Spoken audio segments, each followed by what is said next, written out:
Here's a guy who did not get out. He's been in Tampa for 28 years, North Tampa, avoided the worst of it. Coach Tony Dungy joining us now. We appreciate, under the circumstances, given that you just rode out a storm, we appreciate you making time for us, and we're glad everything's going well. Thank you, Mike. Great to be here with you. And I can appreciate what Coach Bowles was going through because you're sitting here in Tampa, leading up to everything happening. You get different reports, and hey, you should go if you live in this area, A or B, you need to evacuate. But if you're in C or D, you're okay. And so I think the Bucks did the right thing, just took everybody, got their families squared away. My family decided to stay. We had some trees and limbs, that blew, but overall, nothing really too bad, and our house was just fine. From a personal standpoint, though, I mean, you mentioned you've been there 28 years, and all week long, my wife was asking me, "How's Coach Dungy? He's got that big family. Are they moving? Are they staying?" It's like, I'm not going. He's probably hearing from 1,000 people. He doesn't need to hear from me. Just try. He's been through this before. They'll make a good decision, and they'll do whatever they have to do. You decided to stay put. Just as it approaches, that's what would be so stressful for me. What do we do? When do we go? How do we know? Now, you stay calm in all circumstances, but what is it like for you to be monitoring, and you make a decision, you change a decision, you make a new decision?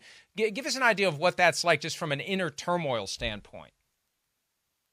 Yeah, the first time it happened for us was 1996. We did everything they said. We boarded up, we left, and came back, and everything was fine in our area. And a gentleman told me because of the geography of Tampa that we rarely get hit. He'd been here a long time. They tend to veer off. And so we watched that. And over the years, that's what we've tended to do. We've left two other times, three times in 28 years. We came back, everything was always fine. So you understand, and you understand really the police and the health officials telling everybody to be careful, and you want to respect that. But you just really feel over the years that these storms are going to veer off, and they generally do. And that's what happened here. You were sitting there, and a couple of days ago, Tuesday, people are saying, "Hey, you need to evacuate certain areas." Now, our area, we were never told to evacuate. So my son lives in B, which they were told to evacuate. So he came up and stayed with us. We went to his house yesterday and seemed to be fine too.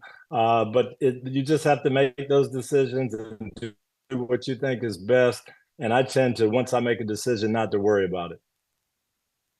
Well, I guess going through it multiple times over 28 years gets you to the point where you get used to it. I couldn't imagine going through it once, but it's good that it all worked out. And it's also good that it reduced to a three because it still made landfall somewhere. Your good fortune Yes, yes. means somewhere else gets hit, but at least it was a three and not a five. There was a point where it looked like a mammoth storm. There's Tropicana Field where the roof was ripped off in Tampa. But obviously, it sounds like overall it could have been a lot worse and maybe should have been a lot worse. So there was some good news, some silver lining in that dark cloud. Now, from a football standpoint, Buccaneers relocate early to Tampa. It creates issues. You've got family moving, family, pets, etc. How, as a head coach, do you balance the real life part of this with getting a team ready to win a game that it needs to win on Sunday against the Saints?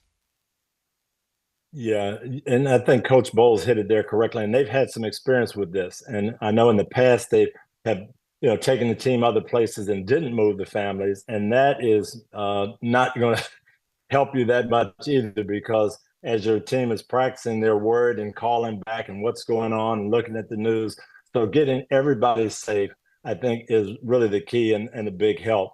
And it's a tough situation because you want to win, you want to prepare, you know what your job is, but you still have these men who are concerned about their area, concerned about their community. So you're never 100% focused on your job. But these guys are professionals, and I think they're going to be okay. But I can tell you, it is a difficult situation to keep your team focused in this time. Yeah, and I guess in some way, the game becomes the distraction from the things you're dealing with, the refuge from the uncertainty, and you can maybe, I don't know, be more focused because it's a break from all the other things that you've been doing. I guess it's a matter of personal perspective, but I could see some Yeah. players welcoming 3 hours of football where they don't have to think about all the other things that have been going on? I only went through something similar to this one time. It was with 9/11, and that's what we talked about with our guys. Let's go out and let's give the country a chance to get away. Let's be the entertainment for people that need some relief, and let's do a great job of being the best we can be for our fans. Hi, it's Mike Florio. Thanks for watching PFT on YouTube. Hit subscribe for the latest news and analysis from Pro Football Talk.